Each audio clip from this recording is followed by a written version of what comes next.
Today's lecture, first of all, we have a hindbrain, which consists of three parts: pons, medulla oblongata, in addition to the cerebellum. We have three views: anterior view, lateral view, and posterior view. First of all, I will start by the anterior view. The anterior view of the pons has a basilar sulcus, or groove, in which the basilar artery moves in. Basilar artery origin is from the vertebral arteries.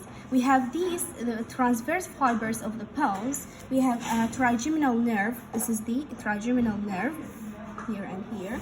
We have the abducens nerve. This is the abducens nerve. And also we have the facial nerve and vestibular nerve. This is the facial and this is the vestibular. Facial, vestibular nerve. As for the anterior view of the medulla oblongata, this is the medulla oblongata.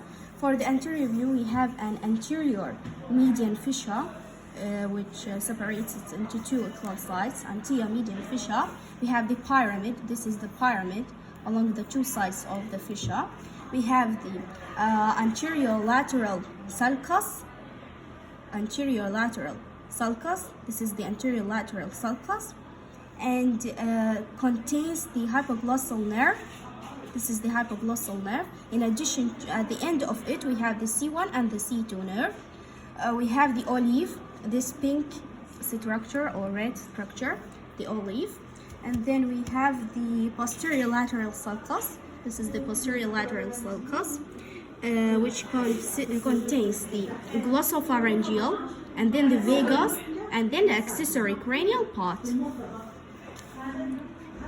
Laterally, we have the pons and the medulla oblongata. The pons, we will see the trigeminal nerve and middle cerebellar peduncle, and also the middle cerebellar peduncle connects the cerebellum to the pons. And we have here we will see the facial nerve, in addition to the vestibulocochlear nerve. And then, by the lateral view of the medulla oblongata, we have the olive and the three nerves. And here is the posterior lateral sulcus. We have the glossopharyngeal, vagus, and then the accessory nerve. And here is the inferior cerebellar peduncle, which connects the cerebellum to this part of the medulla oblongata. We have a spinal tract of the trigeminal nerve. It's here, a spinal tract of a trigeminal nerve. From the posterior view, we have like diamond shaped, which is the floor of the fourth ventricle, which consists of a lower part of the pons, in addition to the upper part of the medulla oblongata. These two parts are separated by a white line called as stria medullaris. And the contents of the posterior view, by the pons, we see the superior cerebellar peduncle and the posterior median sulcus, and on the two sides of it we have the medial eminence. These are the medial eminence, medial eminence, and below it we have this circular structure, puffed circular structure called as facial colliculus. Consists of the root of the fibers of the facial nerve, in addition to the nucleus of the abducens nerve. We have the sulcus limitans. We have the vestibular area. This is the upper vestibular area. In addition to this is the middle cerebellar peduncle.